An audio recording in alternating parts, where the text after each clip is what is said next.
spiritual food for thought.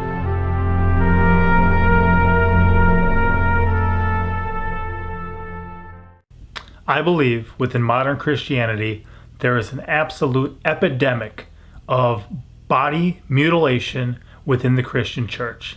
And I know that it's very easy, it seems, for a lot of Christians to look out into the world and they see people who are all tattooed up. They see people who are all pierced up. A lot of times they have weird hair. And they really look down on these people in certain ways. And the interesting thing is, I know there are some people who identify themselves as Christians who then choose to do those things like pierce up all sorts of their body parts and get a lot of tattoos, other things like that. I also know that the vast majority of people who are all tattooed and pierced up in the world would not even consider themselves to be believers in the one true God of the Bible, in Jesus Christ, in Yeshua, in any of that, okay? But this has nothing to do with that. I do not believe that that is the epidemic of body mutilation within the Christian church that we face today. Now, this is something that's going to show you how differently I view some things. It's going to pretty much be something you're never going to hear your pastor say, you're never going to hear in your church. But to set this up, I'm going to share with you two scriptures, okay? There's one in Acts chapter 3, verse 15, and it says that, Jesus Christ, talking about him, it says, and killed the Prince of Life, whom God hath raised from the dead, whereof we are witnesses. Elsewhere, that in other translations, that's translated as the author of life. Well, we do know that all life starts with God, okay? And we do know that, Jesus Christ, the firstborn of all creation, nothing was made without him, these types of things. This is foundational in the Christian faith, that God is the origin of life. He's the author of life. He's where it began, and he is the one who, as I head to Jeremiah now, formed us in our mother's wombs, and he knew us before that. So Jeremiah 1:5 says, before I formed thee in the belly, I knew thee, and before thou camest forth out of the womb, I sanctified thee, and I ordained thee a prophet unto the nations. So this is specifically something that he's saying to Jeremiah here, but just like he formed Jeremiah in the belly, and before that he knew him, the same applies for every man, woman, and child. Well, they're all born as children, but that was ever born or that ever will be. God is the author of life. And we see that children are very precious to him, right? That's why a lot of Christians feel called to fight against abortion, to fight against the freedom to choose to kill children, okay, who are unborn. They feel a great calling to adamantly go against this because it's like somebody's reaching in before the face of God and taking that life away. Howsoever, again, to back it up into the epidemic in the Christian church, which I see these days, how many Christian men and Christian women mutilate their bodies, their sexual reproductive organs, okay, their genitalia, to make sure that God cannot author life. Just contemplate that for a moment, okay? Plenty of women are having the tubes tied. Plenty of men are having vasectomies. We're taking something that God created for a specific purpose, and that is so that he could author life. And we are mutilating it. We're paying doctors to cut off these parts of our own bodies that God created for a specific purpose. Now, we can worship him as the author of life all that we want. We can fight against abortion all that we want. We can talk about how bad it is to, do these things. But the point is that if he is the author of life, and if we like that, and if we say that, then it's like really going in like, you're the author of life, we really respect you, but you don't get a pencil today. You can't write anything. You can't author anything. We will not let you have any life, okay? It's like when we say, oh, as for me and my house, we will serve the Lord. Now, I know that's talking about a household, but let's think about it if we were actually dedicating our houses to the Lord. As for me and my house, we will serve the Lord, but not me in my bedroom. We won't let him be the God of our bedroom. Now, I think that this is going to ruffle some feathers. A lot of people may already be at this point in life where they've made these choices. That's between you and God. All I know is that this is body mutilation, okay? It's body mutilation. And if you think about it, a lot of non-believers have no problem preventing childbirth through a vast variety of contraceptives, first of all, but then they have abortion on their list too. Why? Because they don't hold themselves to the same standards that a lot of Christians do. That's okay because it's their choice. They have no need, no requirement. They have the freedom to not hold themselves to those standards. But for a Christian to, cut off parts of his body, or pay a doctor, to cut off parts of his wife's body, or she can pay for it herself, and then to condemn others because I understand the life started, but the end result is the same. The end result is the same, that we do not allow God to author life. That is horribly messed up. It's horribly hypocritical, and it's a problem. I don't care how commonplace it is.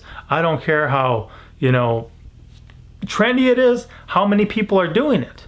It is wrong in my belief, okay? We saw once where Judah had a son.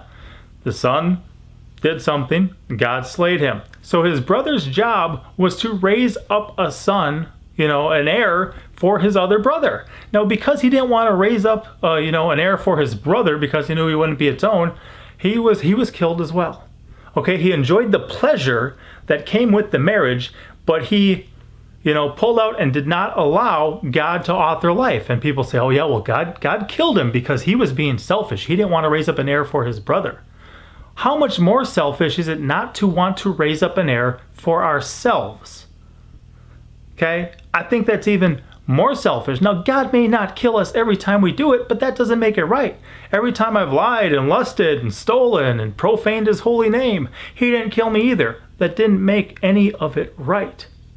Okay? I've also seen, I've sat at Christian Bible conferences and I've heard people preach from the pulpit, and they're talking about cohabiting. They're talking about people not marrying. They're saying, oh, they want to enjoy all the privileges of a marriage without any of the responsibility. Well, it's the same thing. When we mutilate our wife's body to make sure she will not conceive, or we mutilate our own bodies to make sure that our wives will not conceive, we're trying to enjoy all the pleasures of the marriage without the responsibility that comes along with it.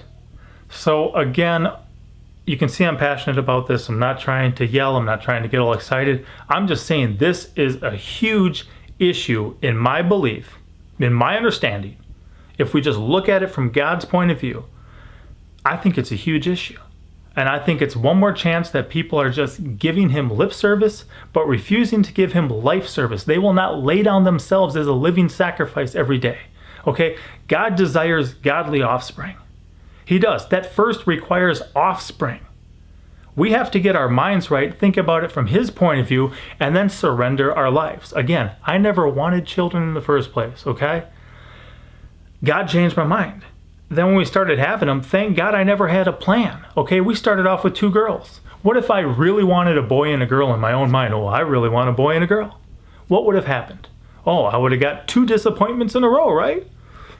I would have got, oh, a girl, okay, I didn't get my boy yet. Oh, another girl, oh, that ruins it. God, what'd you do? That's why I'm glad I really never had a plan, okay?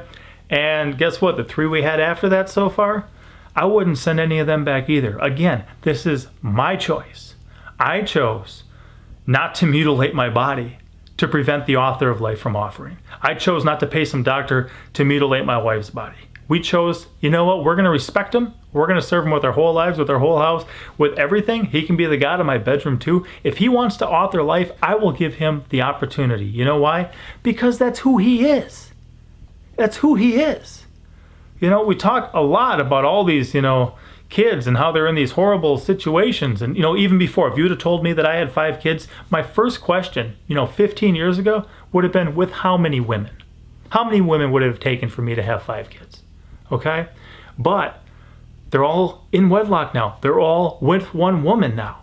That's amazing. That's, praise God. That's something completely different. But a lot of people in the Christian church look at these people, and there's so many men involved, so many women involved, kids that get messed up all between them. They think, oh, well, that's just so terrible, those poor children. Yeah, well, maybe it's because all the Christians mutilated their body part, and God wanted to have them born, so he didn't have anywhere to put them, but in the families of the heathen. You ever think about that? You ever think that maybe if all the men and the women in the churches these days weren't mutilating their sexual reproductive organs just for the sole purpose of preventing God from being the author of life, of preventing God from forming the next child in the womb? You ever think maybe he would have had somewhere else to put those children? Again, you're free to do as you please, just as I am. I've made my choice, I've agreed with him, and I'm continuing on that path. All I'm trying to do is to potentially provide some spiritual food for thought in a way that you will not hear preached from the pulpit of your church, that you will not hear in a lot of denominations, that you will just simply not hear. Okay? I'll leave it there. Guys, be blessed. Think about this. Consider it. Okay? Don't let the messenger turn you off. Consider the one who the message may originate with and see what he has to say about it. Think about it from God's point of view for a moment. He specifically created your body for reasons, and he can open or close any womb that he wants. Either you believe that or you don't. But I believe absolutely in a God of miracles. I believe that he absolutely can do that. So if God doesn't want you to have any more kids, he will never give you another child. I promise that. If he doesn't want you to, he will never. Howsoever, if you think he may not, if you leave the window open for opportunity, you may notice something different. There's a man I know back up in Wisconsin. He had, I think, a couple. He made a choice. He cut himself off, okay? He removed that possibility. He saw what God said, and he says, oh man, I've made a dire mistake, okay? He opened that possibility back up, went and, undid the mutilation, and had another pile of kids. I think last time I was talking to him, he had 11. But do you know how many of those 11 kids he wishes he had?